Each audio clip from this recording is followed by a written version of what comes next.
So I'm going to go ahead and show you how to start a new grid.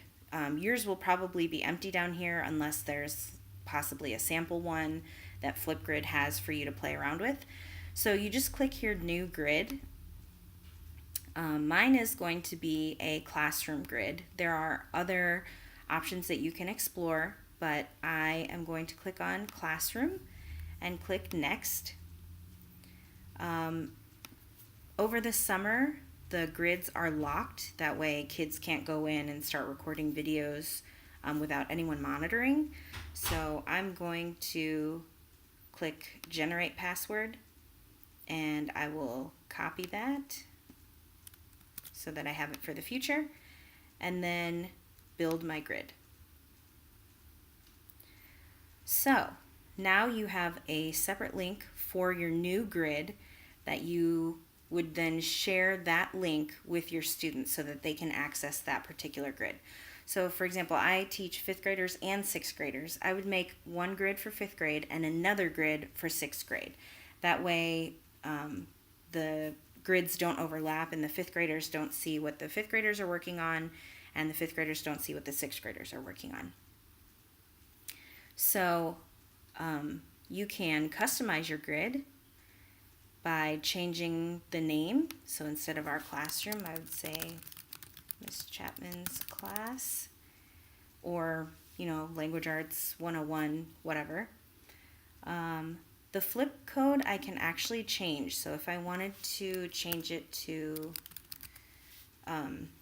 Chapman, just something easier for me to remember, then you are free to change that up as long as it doesn't conflict with anything else that's already out there.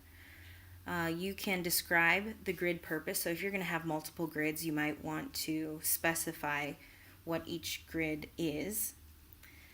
You can have it password protected so that outside people can't access your Flipgrid. You can also require the students to include their email address. This is helpful when you do the feedback part at the end when you're assessing, but our school district doesn't allow outside emails to come through, and so I'm not going to click that for our district because it would just block it anyway. Under the features, you can receive email notifications every time a student completes a grid. So this is helpful especially when students are late recording their grid videos. Then this alerts you that there's some late work that you need to catch up on. Students can keep and download their videos after creating a response. So if they are really proud of their work, they can include that in a portfolio or something. Grid followers, you can make it so that students are notified every time you post a new topic. Usually you'll want to post that in your LMS, or you'll want to email it out just saying, hey students, there's a new question on the grid that you need to answer. But if you want it to be automatic, then you can turn this on. Auto-generated captions. Sometimes you can have it kind of listen to what the students are saying and create like closed captioning subtitles. I have found in my experience that it doesn't work very well, but it could be updated by now.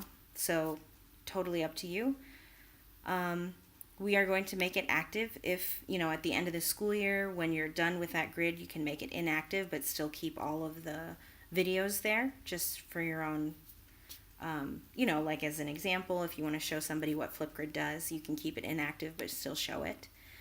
And then the caption language is English. So if you wanted to customize the look of your grid, you could put a picture in place of the banner. I am fine with whatever this background is, so I'm not going to change it, but you can see some of my other Flipgrids have different banner pictures. So I'll click on Update Grid, and that will get our new grid started. So this is the new grid that I've created. It shows up on its own page, and within the grid you can have multiple topics.